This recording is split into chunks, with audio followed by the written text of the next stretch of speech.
ఓం శ్రీ రామచంద్ర పరబ్రహ్మణే నమః. భగవద్బంధువులందరకు హృదయపూర్వక నమస్కారాలు. ఓం శ్రీ రామచంద్ర పరబ్రహ్మణే నమః. ఆపదామపహర్తారం దాతారం సర్వసంపదాం లోకాభిరామం శ్రీరామం భూయో భూయో నమామ్యహం. ఓం శ్రీ రామచంద్ర పరబ్రహ్మణే నమః. శ్రీ వాల్మీకి రామాయణము 5వ కాండ అయిన సుందరకాండయందలి 40వ సర్గయందలి గల 25 శ్లోకముల యొక్క వచన భావసారాన్ని సీత రామునకు మరల సందేశము ఇచ్చుట, హనుమంతుడు ఆమెను ఓదార్చి ఉత్తర దిక్కువైపు ప్రయాణించుట అనే కథగా వింటారు. దేవకన్యతో సమానురాలైన సీత మహాత్ముడైన హనుమంతుని మాటలు విని తనకు హితమైన వాక్యాన్ని ఈ విధంగా పలికింది. హనుమంతుడా, సగము సగము సస్యము మొలిచిన భూమి వర్షము పడగానే వికసించినట్లు మంచి మాటలు చెప్పుతున్న నిన్ను చూసి నేను ఎంతోగానో ఆనందిస్తున్నాను.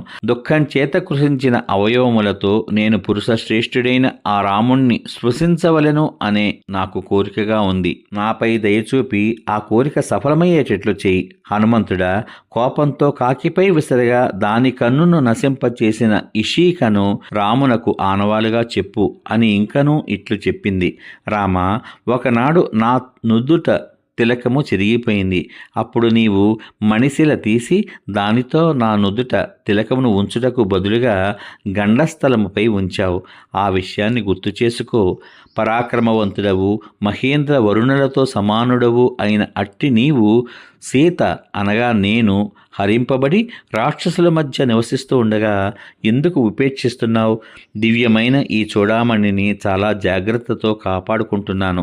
ఈ దుఃఖకాలములో దీన్ని చూసుకుంటూ నిన్ను చూసినట్లు సంతోషిస్తున్నాను. జలములో పుట్టిన శోభాయుక్తమైన ఈ చూడామణిని నీకు పంపివేస్తున్నాను. శోకంతో వ్యాకులురాలనైన నేను ఇకపై జీవింపజాలను.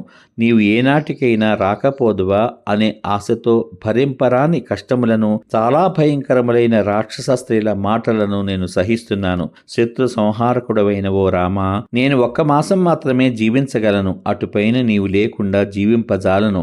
ఈ రావణుడు చాలా క్రూరుడు. నా విషయంలో ఇతని దృష్టి సరిగా లేదు.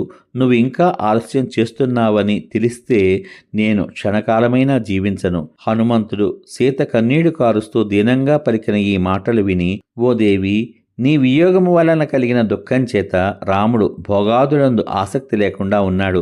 సత్యము మీద ఒట్టు పెట్టి చెబుతున్నాను, రాముడు దుఃఖాక్రాంతుడైనప్పుడల్లా లక్ష్మణుడు కూడా దుఃఖిస్తున్నాడు. అదృష్టవశము చేత నువ్వు కనబడ్డావు. ఇక ఇది విలిపించడానికి సమయం కాదు. స్వల్పకాలంలోనే దుఃఖముల అంతం చూడగలవు. పురుషులలో శ్రేష్ఠులు, మహాబలశాలులు అయిన ఆ రాజపుత్రులిద్దరూ నిన్ను చూడాలి అనే ఉత్సాహంతో ఉన్నారు. వారు లంకను భస్మం చేసి వేయగలరు. రాముడు క్రూరుడైన రావణుని, అతని బంధువులను రణరంగంలో సంహరించి నిన్ను తన పట్టణానికి తీసుకుని వెళ్ళగలడు. దేవి, రాముడు గుర్తించగలిగిన, రామునకు సంతోషం కలిగించు మరొక అభిజ్ఞానము ఏదైనా ఉంటే అది కూడా ఇవ్వు అని పలికాడు. ఉత్తమమైన అభిజ్ఞానమును నీకిదివరకే ఇచ్చాను.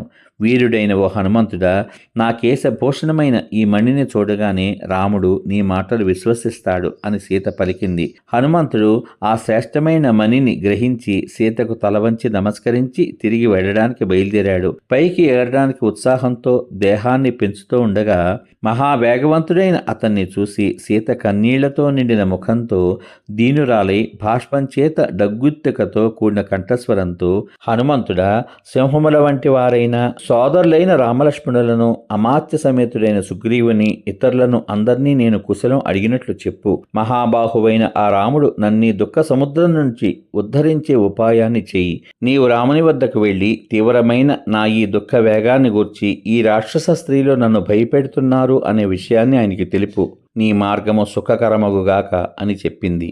కార్యం సాధించడం చేత సంతోషిస్తున్న మనస్సు గల ఆ హనుమంతుడు సీత చెప్పిన విషయాలన్నీ గ్రహించి ఇంకా చేయవలసినది కొంచెమే మిగిలి ఉన్నది అనుకుంటూ ఉత్తర దిక్కునకు వెళ్లిపోయినట్లే భావించాడు. సమాప్తం.